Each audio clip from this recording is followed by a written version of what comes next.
Hello, and welcome to a brand new day of free-to-play here on Magic the Gathering Real Life. Get the dish on the latest with me, Lord Rumfish. So, if you missed the other parts of this series, I introduced Defense of Veldmar, gave a rules primer, did some design highlights, and we've talked about every card in white. This section is every card in blue. So we are going to kick things off with Alien Impulses. So this is a 7 mana enchantment aura. It's an uncommon, 2 blue, 5 colorless. Enchant creature, you control enchanted creature. Pretty simple. This is a control magic variant.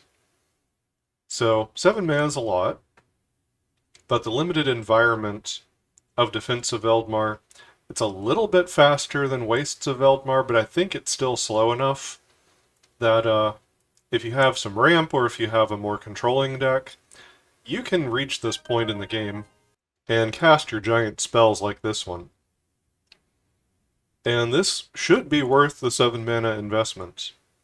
You not only get rid of their best creature, but you take their best creature, and if it's untapped, you might get to block with it immediately.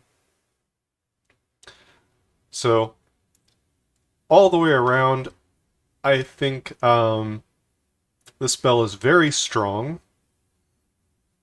The only thing we're trying to measure for is the mana cost. You should be able to get up to this mana cost to cast this. That being said, there's only so many 7-drops you can include in a deck. In moderation, I think a card like this is probably around a 3. You know, definitely makes the cut until you get to too many multiples of it. Next up, we've got Astral Elemental. So this is another 7-drop, but it's pretty powerful. It's a common, it's a 4/4 creature elemental. It has flying, and when it enters the battlefield, you draw 2 cards. So this is a giant flying creature, something that could help you win the game, and it also comes attached to a divination. Draw 2. So again, this is kind of a question of the format, you know, as whether 7-drops are good or bad. In this case, I think they're probably good. So I would say, again, this card is pushing right around a 3. It has a big top-end win condition plus card advantage. Again, you know, I don't think you can run 5 copies of it in the same limited deck. So there's a practical limit. But yeah, I think the first 1 or 2 of them definitely makes the deck. Alright, we've got Authentication Drone. This is a 1/4 for a blue and 2 colorless. It's a common. Artifact creature drone. It has flash and flying. Whenever Authentication Drone blocks a creature, that creature's controller banishes 2. They exile the top 2 cards of their library. So this card discourages attacking, but that being said, it's not an impenetrable wall. There can be combat tricks, or just creatures that are large enough that this will die when it blocks. So the drone holds off your opponent for a little bit. It's a good blocker for the entire game, probably. As far as who wants this card, this is really a Pax Dread card. Blue, black, green. Because they are all about milling out the opponent by exiling their library. So, anyone who has blue can use this card. And it will be, you know, an interesting flash trick blocker. But most of the other color combinations are not equipped to necessarily mill out the opponent. So unless you're taking more of the the blue cards meant for Pax Dread in particular. Or you've gone blue plus colorless, the Thune faction. They've got a little bit of banishing the opponent in their library. Unless you're doing those combinations, this card will be, okay, but pretty middling, pretty mediocre. So, if banishing their library is part of your plan, I'd say the card's pretty good. Keeps you alive. And discourages, attacking, which is definitely something Pax Dread wants. In that situation, this card's probably around 2.5.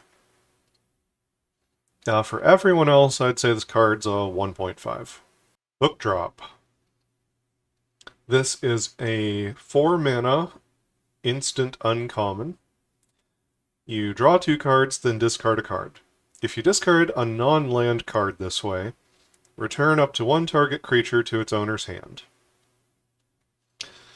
So, this can be a bit of card selection, card velocity, without necessarily being card advantage.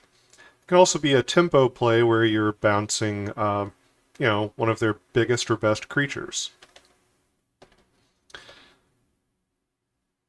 It's a little bit modeled after Hypothesizal in that way.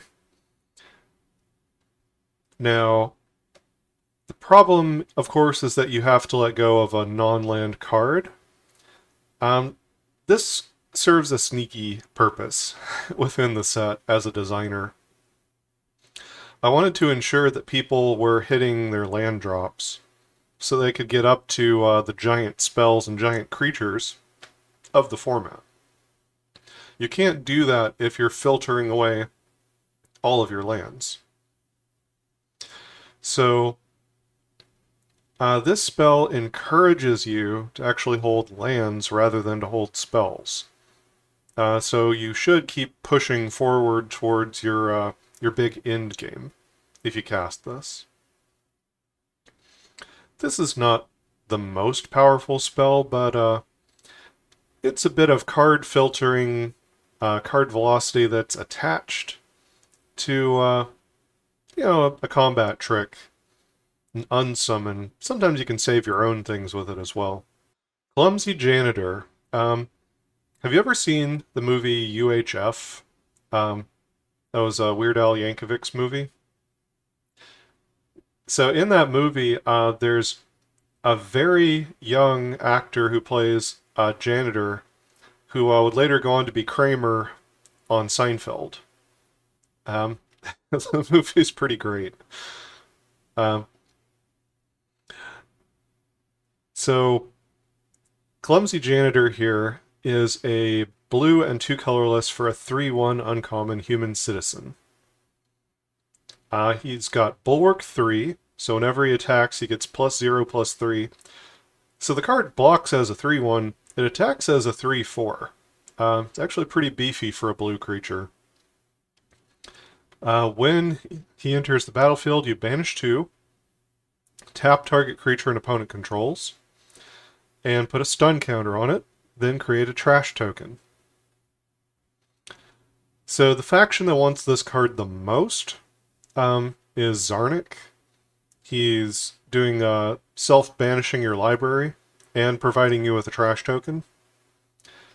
On top of all that, he's a very relevant body in combat and taps down an opponent's creature with a stun counter. So I would say most people who are playing blue would be pretty happy to pick this guy up. Just as kind of like a tempo removal play. But the Zarnik in particular are going to love this card. So if you are in the Zarnik, this guy's probably like a 3.5. I'd say for most of the other blue decks, blue combinations, he's probably like a 2.5. Good card. Compliance Rig. So I highlighted this card the other day. This is like the little auras that blue gets that can turn off an opponent's creature. Except this one is equipment. So 1 blue common artifact equipment. When Compliance Rig enters the battlefield, attach it to target creature an opponent controls. The equipped creature loses all abilities and is a colorless construct artifact creature with base power and toughness 1/1 named Servitor that loses all other colors, card types, creature types, and names. You can pay 7 to attach this to target creature and opponent controls at sorcery speed, or you can equip it to your own stuff for 1. So, I know 7 mana is a lot, but the little auras we just talked about, you can't ever move. So this has already got a mode that those auras do not have. As for why you would ever equip this to your own creature, there's a couple of corner cases in the set. There are some 0/1 tokens that are defenders, little walls.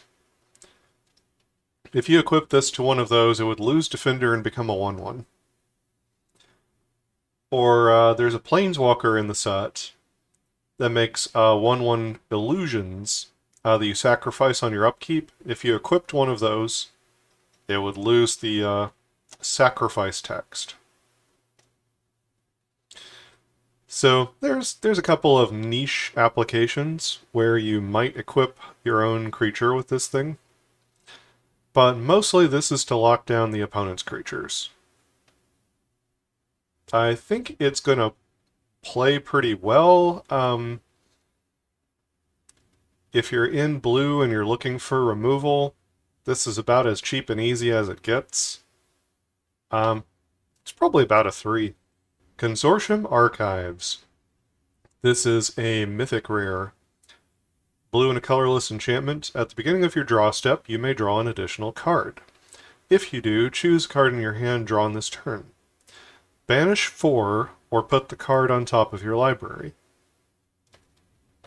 So, this card is modeled after the old green card Sylvan Library. Now, I know Sylvan Library could let you draw 2 extra cards by paying 4 life apiece. Instead of the 4 life, we're doing Banish 4, and I thought that drawing 2 extra cards with a Banish 8 was too powerful. So instead we've just got an echo. We just have a little echo of Sylvan Library. The card's still strong. You can get down a 2 mana enchantment that lets you draw an extra card every turn for as long as you're willing to banish 4 cards from your library. So I think this card's strong. People still play things like Phyrexian Arena that costs an extra mana compared to this, and it costs you 1 life every time that it triggers. Being a 2 mana card that doesn't cost you life in the process, and you don't have to draw the additional card. You can just kind of shuffle them around on top of your library. I think this card's very good. In Limited, I would still say that the extra choices that it grants you and the occasional banishing you're willing to go in on make this card pretty handily like a 3.5. I think it's really strong. Consortium Archivist. This is a human wizard, common. He's a 3/2.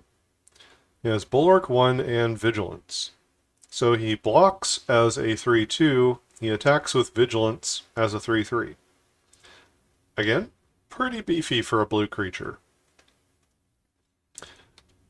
When he enters the battlefield, you banish 1, then put target artifact, battle, instant, or sorcery card in your graveyard on top of your library. See, as most of the consortium text here, I left enchantment off of this list because blue's not as good with enchantments. So this is a good body on the field, and it lets you reclaim something from your graveyard. You don't get it in your hand immediately, but you can end up with a card that's better than a random draw, for sure. I think this card's around a 2.5. You're certainly not embarrassed to play it. Regrowing like a good removal spell or something could be excellent for you, or a big artifact creature. So yeah, I think this card definitely has some good play to it. Consortium Manamorph. This is a rare. It's 2 blue, 3 colorless, instant. Counter target spell. Create a 4/4 blue elemental creature token with flying. This is, a big counter spell, but it's also a creature. A little bit like a Draining Whelk. It doesn't have some of the same tricks that a Draining Whelk has, but this is consistently going to be a 4/4 flyer, no matter how big the opponent's spell was that you countered. So when you add up the net effects here, you get like a 4/4 flyer with flash for 5 mana. That's already not terrible. The timing on it, you can't necessarily do in the middle of combat, but you should get the added value here of countering the opponent's spell. So what it loses as a flash blocker, it picks up for just turning off one of the opponent's spells in the meantime.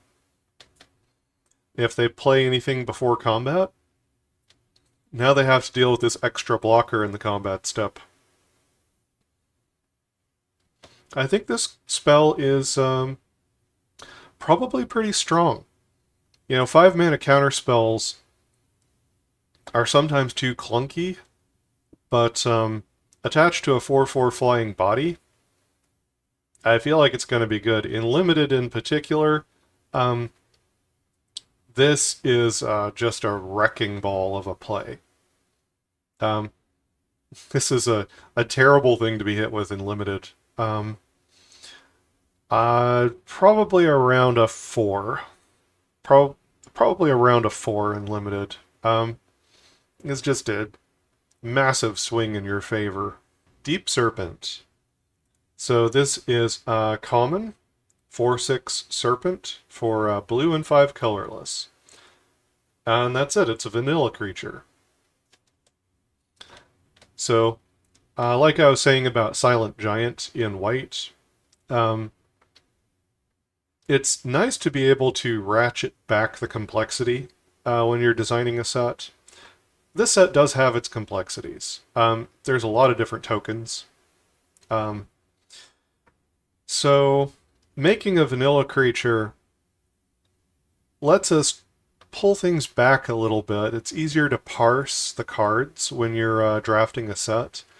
If some of them don't have so much rules text, and you look at this and you say, it's like Obsianus Golem, if any of you remember that.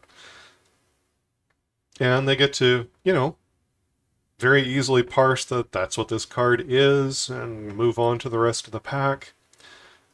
If they decide they need a giant presence on the battlefield, huge blocker, competent attacker, you can take the card. It can be part of your top end for your deck. It's not something you pick up highly. But towards the end of the pack, if you're in the colors and you don't have enough big stuff to do in the late game, maybe you take a copy. So, a card like this is a filler. It's kind of between like a 1 and a 1.5. The thing that's a little tricky about a set like this is probably slower compared to the average limited environment. So 6 drops are going to be more relevant in Defense of Veldmar than they would be in, say, Phyrexia All Will Be One. That was a very fast format. So it might lean a little bit towards the 1.5 end. in terms of its playability.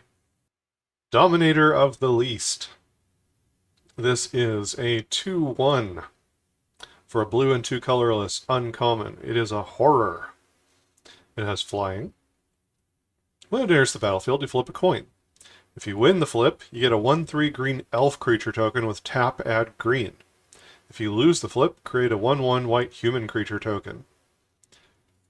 This is good. This is strong. So this is a 2-power flying body that comes with a token creature. At the floor of the card, you're at least going to get a 1/1. So cards like this have traditionally been pretty good in limited. But if you win the flip, then you get elf. You get a total of like 3 power and 4 toughness, and the ability to ramp your mana with green off of a blue card. And that's weird, but it's also good. So you can't rely on it to do that, but the upside on the card is quite strong. And the fail state of the card is also still quite strong. This card's probably around a 3.5. Don't get taken in by its cuteness. It's pretty dangerous. This one's not cute. This is Dream Crusher. So here we've got a 4/2 for a blue and 3 colorless. It's an uncommon nightmare horror. Has vigilance. When it enters the battlefield, target opponent banishes 2. Then you create a quintessence token. So right off the bat, 4/2 for 4. It's not exciting exactly, but vigilance means that you could be pressuring the opponent, fishing for like a trade in combat. And if they don't take it, this is still going to be there on blocks, tripping them up. So vigilance here is not nothing. This can also play well into the Pax Dread. You're banishing a bit of their library. And it can play well with the colorless Thune faction, which cares about quintessence. And even if you're not doing any of that, this is a 4/2 body that's going to net you a quintessence token, which means it can replace itself with a card, or it can ramp you on mana into something really big. So, pretty playable all the way around. There's a practical limit on how many 4-drops you can have in a deck, but I would say this is pretty good. I'd give it a 2.5. Innervate. This is a reprint from around Ice Age.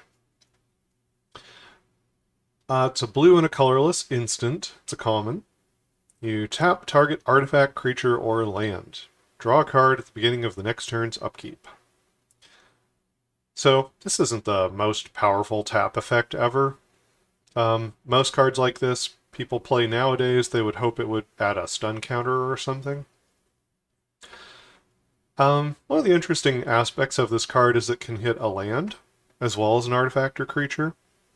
So if you wanted to, on the opponent's upkeep, you can tap down one of their lands, and if they're not able to utilize mana during their upkeep,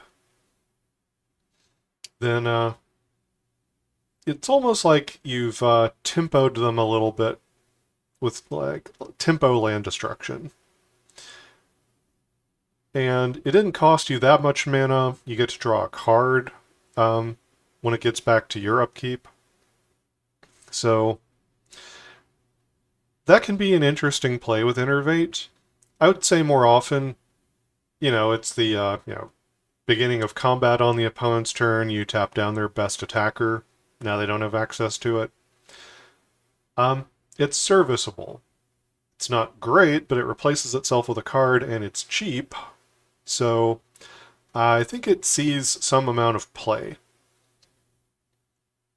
It's probably in the range of a 1.5.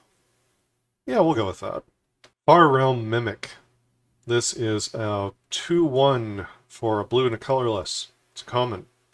Creature, horror shapeshifter. When Far Realm Mimic enters the battlefield, banish 3. Put one of the cards exiled this way into your hand at random. If you're wondering why this is worded this way, the random part on this can trigger other cards in the Far Realm faction that care about the word random or randomly or a coin flip popping up in the rules text. It lets them trigger and do fun things like breaching. So this nets you a card, right? It draws you a card. It does so randomly. You don't get to select which one it is. And it does banish a couple extra cards from your library. So it's upside, but it's a little weird. It's not just as clean as draw a card. But it's still a 2/1 for 2 that replaced itself the card draw. It's good. And it has the activated ability pay 1. Far Realm Mimic becomes the creature type of your choice in addition to its other creature types until end of turn. This set doesn't do much with creature types. It's not really what the set's about. There is a mythic rare in blue, red, green who's a cryptozoologist, and he can't be blocked by creatures that share a creature type with a creature you control. So if you had that card, which is like a mythic rare, then this card looks better next to him because you can activate the mimic, turn into the creature types of any blockers the opponent might have, and he can get through unblocked. It's not a huge interaction. Mostly this is like flavor on the card. It can serve a role in pairing with older sets. Kind of like the Mistform creatures a little bit. Anyway, 2/1 for 2 that draws you a card is great. So what are we going to rate it? Let's go with a 3. Horse Void is a reprint. And it is kind of reenacting the art on the original one. I still love the art on the original one. But we've got the wizard Dreas Morth here, who he hasn't appeared on a card yet. You have to wait for Growth of Veldmar to see him. But we've got an instant. It's an uncommon, blue and 2 colorless. Counter target spell unless its controller pays 1. Draw a card at the beginning of the next turn's upkeep. So there's been a number of little counter spells like this over the years. They're tricky to use. It's hard to get the gotcha moment with cards like this one because it's much more trivial for the opponent to have 1 mana open. But if you do manage to counter a spell and draw a card in the process, that is a pretty crushing defeat for the opponent. And of course, if all you want to do at that stage of the game is just draw a card, if you pull this in the late game, and you know that the opponent's gonna be able to pay the 1, you can just fire this off at the first spell they cast, just to be able to cycle this. So you draw a new card on your upkeep. It's not the best. It's not the worst either. I'm gonna give this a 1.5. Foresight. I've always liked this card. It's a reprint. So we've got a sorcery, blue and a colorless. It's an uncommon. You search your library for 3 cards, exile them, then shuffle. Draw a card at the beginning of the next turn's upkeep. So you've probably heard about people talk about deck thinning, where, if you're searching up fetching lands straight out of your library onto the battlefield, cards like Cultivate and stuff, then that is gradually reducing the chance that you draw land and increasing the chance you draw spells. This card plays around in that space. Also, if you realize you're in a matchup where you've got some cards that would be dead draws, you can get rid of those too. Like in the last example, if you're in the late game and you don't really want to hit Force Void, cast Foresight, you can exile cards that are for that earlier part of the game out of your library. Or if you're a little bit flooded on land, or you just don't need any more land, you can exile 3 lands out of the library. It's subtle. It's subtle deck manipulation that's increasing the odds in your favor. I've always appreciated this card. I've always liked it. It replaces itself with a card draw. I've always thought that the card is better than it looks. And finally, Zarnik has some things that can trigger off of exiling cards from your own library. Even though this isn't doing it with Banish, the cards are not worded that way. They're worded off of exile. So this should trigger those Zarnik cards as well. If you're in Zarnik, it raises this card a little bit. Probably turns it into like a... Let's go with a 2 if you're Zarnik. Especially if you got the payoff cards. If you're not in Zarnik,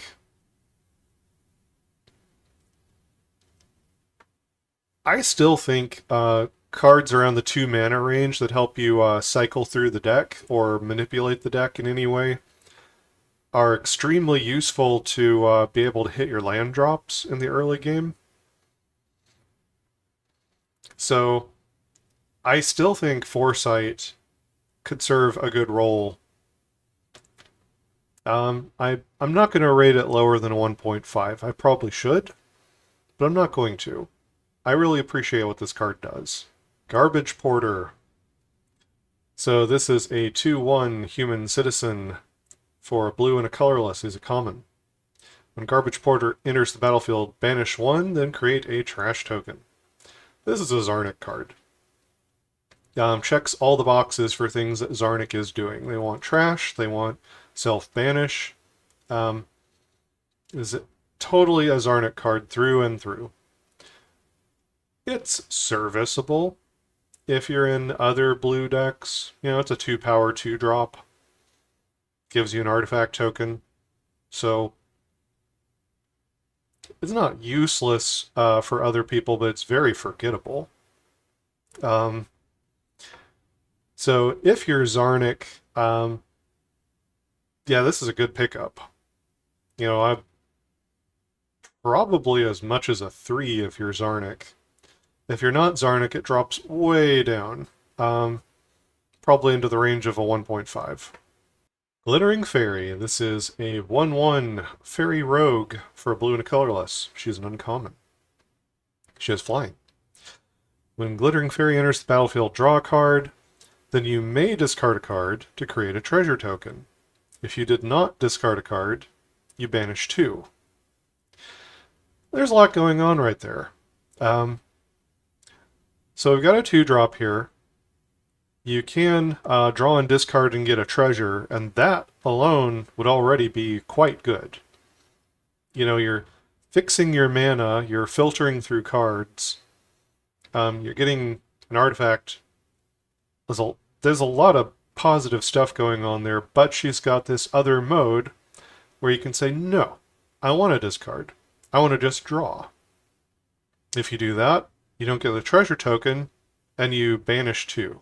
So that's the cantrip route, where she totally replaces herself with a card.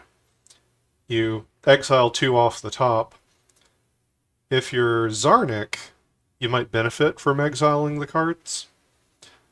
Even if not, It's not bad to be able to play her in the mode where you get a 1/1 flyer and you just draw a card. That's good. Either way you go about this, whether you're like fixing and ramping mana, card filtering, or you just want more of the card advantage route, either way this card's very playable. It's very, very good. Probably all the way up to a 3.5. This is a 3 and 4 color format, and being able to get a treasure token is invaluable. Illegal dumping. So this is a blue and a colorless uncommon sorcery. You banish one, create a trash token, and then tap up to one target artifact or creature an opponent controls, then put a number of stun counters on it equal to the number of trash tokens you control. This is absolutely a Zarnik card. Between the self-banish and the trash and the caring about how much trash that you control, it's through and through 100% a Zarnik card. Even if you're not Zarnik, you could use the card to tap something and put one stun counter on it. So it's playable, if a little weak, if you're not Zarnik. But it's so much better if you're Zarnik.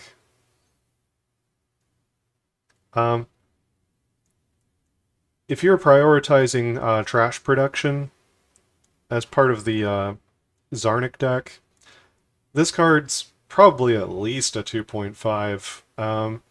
Might be as worthy as a 3. For everyone else, if you're only going to get one stun counter out of it, I'd put it more down in the range of a 1. It's technically serviceable, but you'd really like to get more than one stun counter out of it. Illithid Procurer. We have a 3/4 creature horror. It's a blue and 3 colorless. It's a common. When Illithid Procurer enters the battlefield, target opponent banishes 1, then you create a quintessence token. So, plays pretty well with the Pax Dread, plays pretty well with the colorless Thune cards. This is leaning a little bit more towards a Thune card than the Pax Dread. The Pax Dread would want a bigger banish on the opponent, but it's still pretty serviceable either way. You get a good-sized body for the mana, and the Quintessence token, it can draw a card, it can ramp you to even bigger things. All the way around, it's pretty serviceable. I'd give it about a 2.5. Influence of the Far Realm. So this is 2 blue, 5 colorless sorcery. It's a rare. Choose up to 3 target creatures controlled by opponents. For each creature, one of the following modes occurs at random. Return that creature to its owner's hand, tap that creature and put 2 stun counters on it, or you gain control of that creature. So the ceiling and the floor on this card are pretty extreme. You could cast this and gain control of your opponent's best 3 creatures. If you're in a multiplayer game, it could be the best creature any of your opponents has. That would be a pretty good ceiling. The floor on the card is that instead you bounce those creatures. Obviously not as good, especially for 7 mana. In a one-on-one game, bouncing 3 blockers out of the way could still possibly be the game-winning stroke of luck that you needed. So, if that's all you need is just to clear some blockers out of the way, this will always do that. Whether it's bouncing them, tapping them, or you're gaining control of them, one way or another you can clear things out. So sometimes the floor on the card is good enough. Overall, I think the card's pretty fair. You probably gain control of something, but it might not be the one that you wanted the most. Um, it's a decent card, but it's a bit too chaotic to depend on. So, this is probably more of a casual multiplayer kind of a card. That being said, it's serviceable enough to get a giant attack in limited, that for limited I would probably rate this about a 2. You know, you may not want a lot of copies of this in your deck, but it could be kind of like a blue overrun for you where suddenly all their blockers disappear. Junk Animator. This is blue and 3 colorless, a rare artifact. You may choose not to untap Junk Animator during your untap step. You can tap and banish 1. Target trash token becomes a 5/5 colorless artifact creature, as long as Junk Animator remains tapped. Whenever you exile 1 or more cards from your library, add colorless. This ability triggers only once each turn.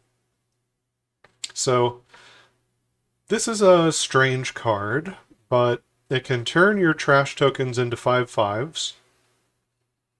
As long as you leave it tapped, then the same trash token will stay the same 5/5. But if you untap it and keep, doing the banish, that's going to trigger this ability where it becomes kind of a mana rock. It'll produce a colorless mana when you exile the card. It can happen on the opponent's turn as well. So, a strange card, but one that's a big payoff for trash tokens. Turning them into 5/5s and getting a mana rock in the process is pretty good. If you're Zarnik, this is definitely a great card, a great payoff card for you. Probably would call it like a... Gosh, maybe a 4 if you're Zarnik. This is a card you really, really want if you're Zarnik. If you're not Zarnik, it totally depends on how much incidental trash token generation you have in your deck. If you don't have any, the card's like a 0. Okay, not quite a 0, maybe. Although, it doesn't say up to 1 target trash token. So, unless you or the opponent has a trash token you can target, you can't use it as a mana rock. It has to have a target. So yeah, if you don't have trash, it's like a 0. If you have some amount of trash, it goes up from there, all the way to being like a 4 if you're Zarnik. Junk Tower Null Cannon. It says 2 blue, 2 colorless. Instant, it's a common. Counter up to 1 target spell. Create a 0/1 colorless wall artifact creature token with Defender, and a trash token. This is a pretty good value to get off of a counter spell. Yeah, you'd rather not have to pay 4 for a counter spell, but at least in this case, if you do, you're getting a chump blocker and a trash token in the process. So, this is a little bit better if you're Zarnik, but just about anyone in blue could benefit from this. So, I'd say this card's in the range of a 2 to a 2.5. Mental Strain. 1 blue enchantment, it's a rare. Spells your opponents cast cost an additional banish 1. So they're going to exile the top card of their library as an additional cost to play any spell they cast. This card seems like it has a minor effect. Don't be fooled. This card's actually pretty scary. Part of the way it's so powerful is the subtlety of just banishing 1 at a time. The opponent thinks, well, that's not much. But the game goes on, the game grinds on. And whether they're exploding a bunch of spells onto the board quickly, like a tokens deck, in which case they're still casting a bunch of spells doing that. And then this one card that you've played is possibly, exiling like 8, 9, 10 cards from their library for 1 blue. But if you get into a grindy game against like a control deck, this is devouring their library at the same time that they're drawing cards and they're thinning their own deck. A lot of control mirrors can come down to decking anyway. One of these cards early could just cinch the game for you, unless mill is their win condition. And then you're in kind of a weird race situation.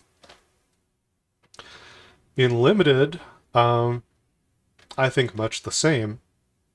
If you get this down early, this could make all the difference in the world between who's going to win when it comes down to milling out. And if your deck pushes on that strategy like the Pax Dread, it won't just happen through the natural course of the game, you'll be shoving them off that cliff at the same time. Now, this card's not as good when you draw it in the late game, but the way that the Magic game is structured, it tends to be that the cards that cost 1, 2, and 3 mana are what you need more of in the curve, because the cards that are good in your opening hand matter a lot more than the cards that are good late. Every game has a beginning. Not every game has a late game. So, taken in light of that, I think this card is actually quite strong. It's actually much stronger than it looks. And as part of a milling strategy like Pax Dread or Thune, it'll be especially good. In those decks, I think this is sneakily a bomb. It'd be, nice if it could block for you or remove a creature or something, but still, the amount of cards this is going to banish for just 1 blue is a lot. So, yeah, I would give this at least a 3.5. In decks that are milling out the opponent in particular, I'd call it a 4. For everyone else, I would call it like a 2.5 as an alternative game plan. Just if you're in blue, this one card by itself could make the difference if the game happens to go really long, as to whether they're going to mill out or you're going to mill out. And I don't think this is a huge investment of your resources to have that alternate win available. Merfolk Opportunist. This is a 2/1 for a blue and 2 colorless. Merfolk Wizard, it's common. He has flying. And when it enters the battlefield, you banish 1, then surveil 2, and create a treasure token.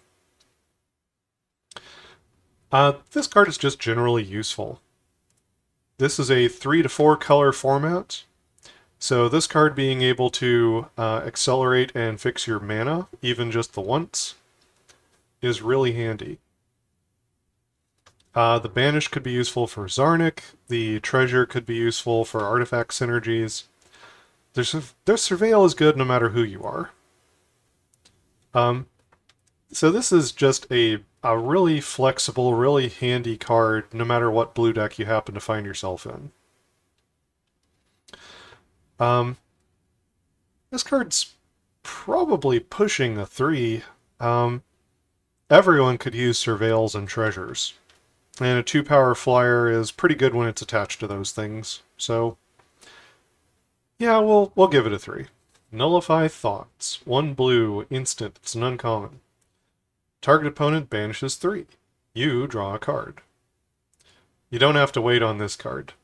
Blue can draw cards straight up sometimes in the set. So this is a little mill card here. Since it replaces itself with a card, you're not too embarrassed to run it. I don't think you play the card unless mill is your strategy, though. So, Pax Dread or Thune mixed with blue, I would say this card's pretty great in those decks just because it's, it's burning out the opponent and it's replacing itself. So, in those decks, it's probably around a 2.5. And if you're not in those decks, it's like a 1. It's extremely forgettable filler. Technically, it's only 1 mana, replaces itself with a card draw. But its effect on the game is so marginal if you're not trying to mill out the opponent that you'd really rather not play it in the deck. Ostentatious Unmaking. Blue and 3 colorless, instant, it's an uncommon. And you choose one. Counter target spell unless the spell's controller pays 4. Or, target creature's controller puts it on the top or bottom of their library. So this second mode on the card is very often what this effect gets printed at. For instant speed for 4 mana in a lot of sets without having access to the counterspell mode. So it turns a pretty lackluster blue removal spell into also the option for a kind of a lackluster counterspell. Add the two options together into this card, and I think you've got what's around a 2.0. Now, a card that sometimes makes the cut. Psionic Assault. Blue and 2 colorless. It's an instant. It's an uncommon. Target opponent banishes 2. Then you draw 2 cards at the beginning of the next turn's upkeep. So, the people who want this, the Pax Dread does a little bit of a, opponent banishing. Quelnai, because it draws 2 cards.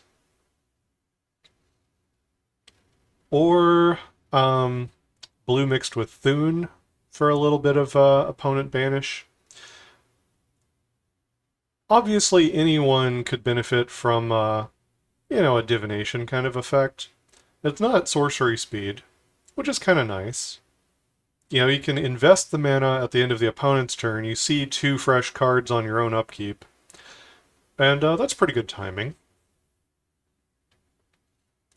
So, I don't think this is a bad card draw spell. It'll be a very middling kind of card if you're not employing one of those strategies. If you can get extra benefit from either banishing the opponent or, the Quelnai College card draw triggers, then I would give this card like 2.5. Quite strong, if it's part of your strategy. If it's not part of your strategy, let's call it a 2. Quelnai Research. It says blue and a colorless, instant, rare. Return target artifact, battle, enchantment, instant, land, or sorcery card from your graveyard to your hand. If its mana cost is equal to or less than the number of cards you have drawn this turn. Exile Quelnai Research. So, even if you've drawn 0 cards that turn, if you have a land in your graveyard, you can always return a land. Or like a 0-cost artifact or something.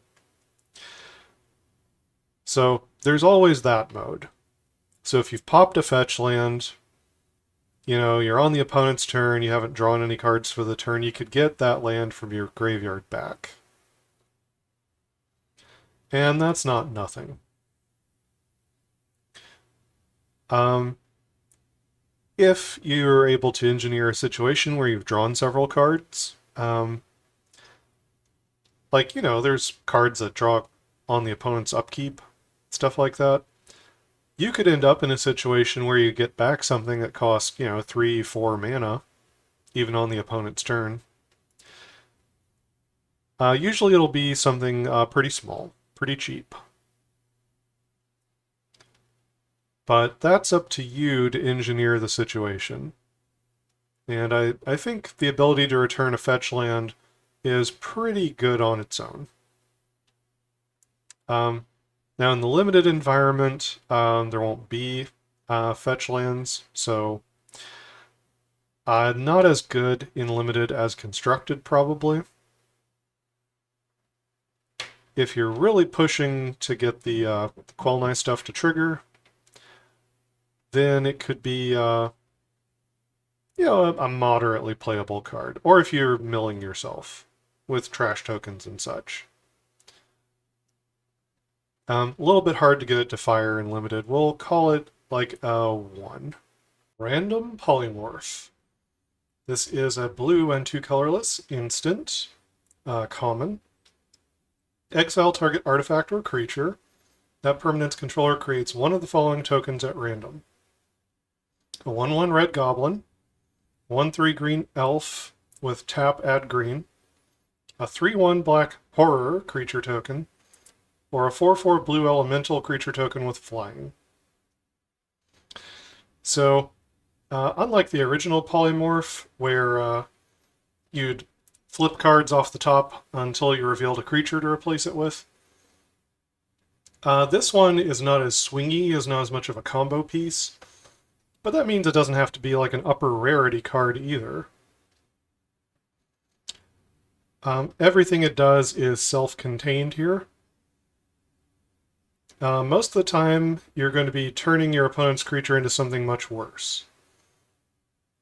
You'll take their giant flying creature or their huge trampler, and it'll turn into like a 1/1 goblin. These middle two creatures are, kind of so-so options. A 3/1 is aggressive, but it dies easily. It's easy to block. And the elf, well, it's possible that could come back to bite you if you give him some mana acceleration. The worst thing to give the opponent is a 4/4 flyer. However, you can also target this on yourself.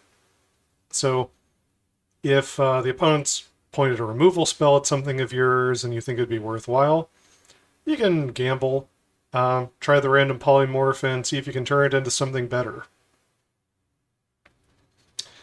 Because the card is flexible in this way, and because it deals with threats, pretty efficiently, I think this card's probably around a 2. It's certainly playable removal, and it's a playable way to kind of save one of your creatures.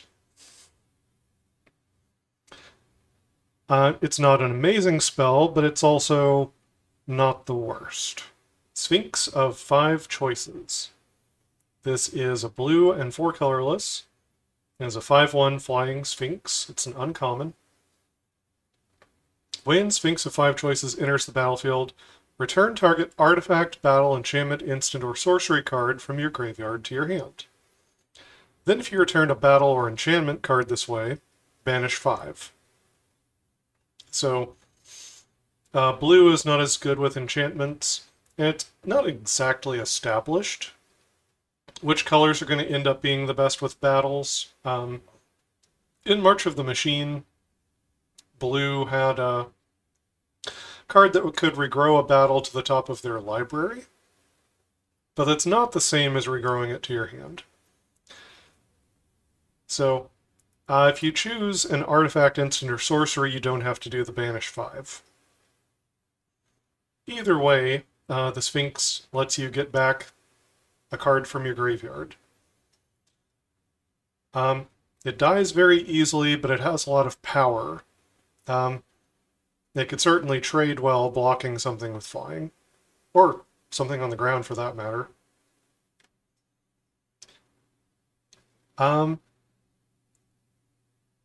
With the 1 toughness, I'm not sure how easily this could close out a game for you, but it gets you value.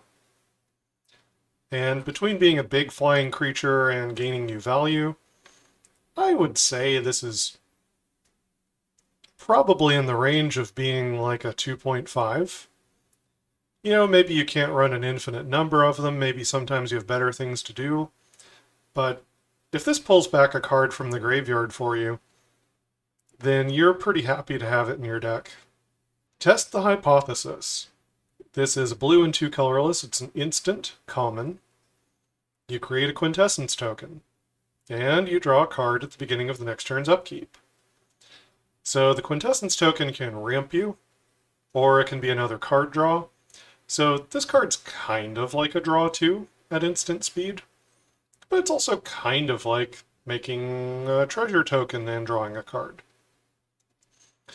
It's pretty flexible. It's not the strongest, but being at instant speed rather than sorcery speed, you know, you can hold this open at the same time. You've got counter spells and other interaction. So I would say it's not bad. And if you end up pairing this with the colorless faction with Thune, then this is going to be one of your important cards. It's generating quintessence. So overall, this card is perfectly fine. It is serviceable without being anything too special. I'd rate it right around a 2. Thoughtless Converter. This is a blue and a colorless. We get a 1/3 creature horror. It's an uncommon. You can pay 1 and banish 2, and you add blue, black, red, or green. Activate only once per turn. So it's a mana filterer. The blue one, you have to exile some cards off your library to use it. And unlike the other members of this 4-card cycle, it's a 1/3 instead of a 3/1. And that's because I'm not so sure that blue gets a 3/1 for 2 mana. So just inverted the power and toughness instead. This is a pretty good blocker. It's also, you know, a serviceable mana filter card.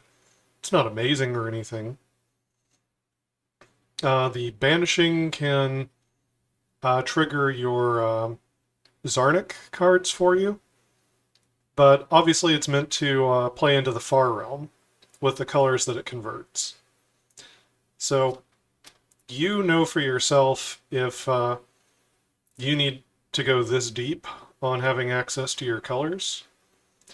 And 1/3 for 2 is, you know, it's not amazing or anything, but it's a presence on the board. It's something to stop you from just dying to a 1-drop and a 2-drop. So I think it's probably worth at least a 1.5 if you need the mana filtering. Then it could pretty handily be like a 2 or even a 2.5. Vina mirrors Guan. So Vina is a legendary creature, human citizen. She's a blue and 2 colorless. She is a 3/3. She has Bulwark 2, Vigilance, and Ward 1. So she blocks as a 3/3, she attacks as a 3/5. And with the Vigilance and the Ward tacked in there, this is about as beefy as a blue creature gets. In terms of raw stat line. Whenever Vina enters the battlefield or attacks, you may sacrifice a trash token. If you do, create a treasure token. So, Vina can work at her best when she's working with the Zarnik, because they have a bunch of trash. But any deck might have some trash kicking around as you know, just kind of a side effect of one of the cards. And she can convert those into treasure for you, which if you're not the Zarnik, is a far more valuable thing, most likely. Being able to ramp and fix your mana. So, Vina's a good, solid creature, and she has a relevant effect for taking any stray trash of the format and turning it into treasure. So, I think she's probably not, you know, any kind of combo that wins you the game in limited or anything. She's probably a little better in Constructed, where you can ensure she has trash tokens to convert. Still, though, I think she's at least around a 3. A card that if you're in blue, there's just about no reason not to run her. She's a better than average creature for her mana cost, even if you don't have the trash tokens. Zarnik would probably rate her a little higher, like, let's say a 3.5. And Warped Sphinx. We have a mythic rare. This is 2 blue and 6 colorless. Creature Sphinx Horror. Is 8/5 flying mythic rare. When this enters the battlefield, you breach. That means you shuffle your library, exile the top card. If it's a land, put it on the battlefield. If it's a spell, cast the spell without paying its mana cost, which is not a May ability. And it says if you put a land onto the battlefield this way, you draw a card and create a 3/1 black horror creature token. So this one, if you whiff with your breach, you know, kind of the fail case where you hit a land instead of a spell, this card pays you back. It gives you a card draw and another body on the table. So the fail case of Warped Sphinx is like 11 power and 6 toughness on 2 bodies, plus an extra land drop and an extra card draw. And the successful case is you got a free spell off of your library, which could be something really good, including another Warped Sphinx that breaches again. You know. 8 mana is a lot. Double blue means it's not exactly splashable. You have a long time to get your mana together before you get to 8 mana. But if this is the only blue card in your deck, you need a lot of mana fixing to effectively splash double blue. The card is very good, and the format's slow enough that if you have a game plan, if you have a way to get to 8 mana, or I guess if you're running a breach deck, where you're trying to get a critical mass of things that all have breach, then I think this is absolutely playable and would be amazing in Limited. In Constructed, again, the breach deck might be something people try to do in Constructed, and then you want to have big hits in there that can also breach to try to keep the chain going. So for Limited, it's a slow enough format that I think I could give this a 4. Not every deck will want it. Not every deck can splash it. But if you're in blue, and you're anything other than a super low-to-the-ground aggro deck, then I think you'd probably add this as a top end, and if you ever manage to cast it, the game is going to swing greatly in your favor. So yeah, I'm going to stick with a 4. And that brings us to the end of blue. So join me next time for black. We're going to keep going card by card through the set until we've analyzed them all. And I hope you all are having fun along the way. Maybe one day you and I can sit down and do a cube draft of this. I think that'd be a lot of fun. Man can dream. Anyway. Please like and subscribe. Please check out all my other videos. That helps out the channel a lot. And until next time, never stop honing your critical thinking and empathy.